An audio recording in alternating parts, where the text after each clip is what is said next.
जर त्या महाराष्ट्राच्या मुख्यमंत्र्यांनी दिलेला शब्द जर पाळला नाही, महाराष्ट्राच्या मुख्यमंत्र्यांनी निवडणुकीच्या वेळेस शब्द दिला होता की मी या महाराष्ट्रातल्या शेतकऱ्याला कर्जमुक्त करेन, आणि महाराष्ट्राच्या मुख्यमंत्र्यांनी जर शेतकऱ्याला कर्जमुक्त जर केलं नाही तर या विदर्भातले शेतकरी घेऊन ट्रॅक्टर भरून आम्ही मुंबईला देवेंद्रजीच्या घरी जाऊ की आमच्या शेतकऱ्याला आपण शब्द दिला होता आम्हाला कर्जमुक्त करा।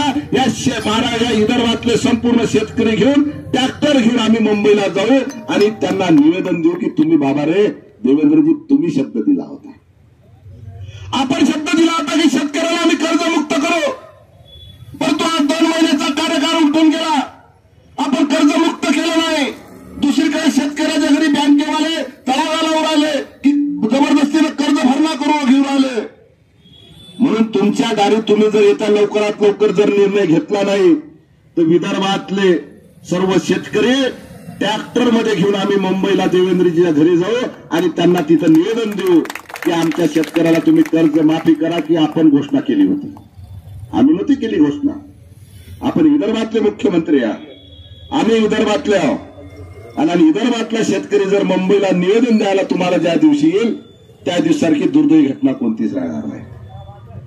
विदर्भातला आपण मुख्यमंत्री आणि विदर्भातलं जर आंदोलन मुंबईच्या सारख्या ठिकाणी होईल, विदर्भातला शेतकरी डॉक्टर घेऊन जर मुंबईला जाईल तर याच्यावरती दुःख घटना कोणतीच नाही। देवेंद्रजी आपण शब्द दिला, आपण शब्द पाळा आणि आमच्या शेतकऱ्याला कर्ज मुक्त करा।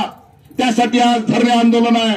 आज धरणे आंदोलन आहे विदर्भात प्रत्येक जिल्ह्याच्या ठिकाणी आम्ही हे धरणे आंदोलन करू, आणि आपण जर शांततेच्या माध्यमातून आम्ही आंदोलन केल्यावर आपण जर आम्हाला कर्ज मुक्त करणार नाही तर आम्ही निश्चितपणे मुंबईला ट्रॅक्टर भरून येऊ आणि मुंबईच्या ठिकाणी तुमच्या घरावर आम्ही निवेदन देऊ आणि घरी निवेदन द्यायला येऊ। तरी आज आपल्या गुराढोरासाठी जमीन गावात राहिली नाही। सुप्रीम कोर्टाचं हायकोर्टाचं जजमेंट आहे, 5% वर जर जागा त्या गावात 1 लाखची असेल तरच ती जागा कोणाला देता येते।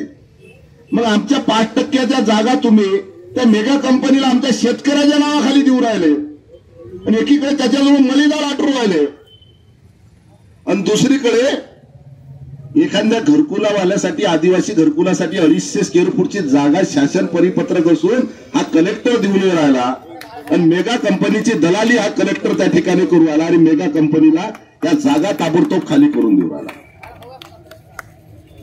किंवा ना तुम्ही जर त्या जागा आमच्या जागा जर 1 लाखच्या जमिना त्या कंपनीला देता तर गावचा त्या ग्रामपंचायतचा 50% हिस्सा ठेवायला त्या कंपनीत, त्या कंपनीवाल्याला जागा फुकट द्यायची, त्याला बँकेचं लोन द्यायचं आणि तो जागा इद्दूत उद्या आपल्या लोकांनी विकत दे।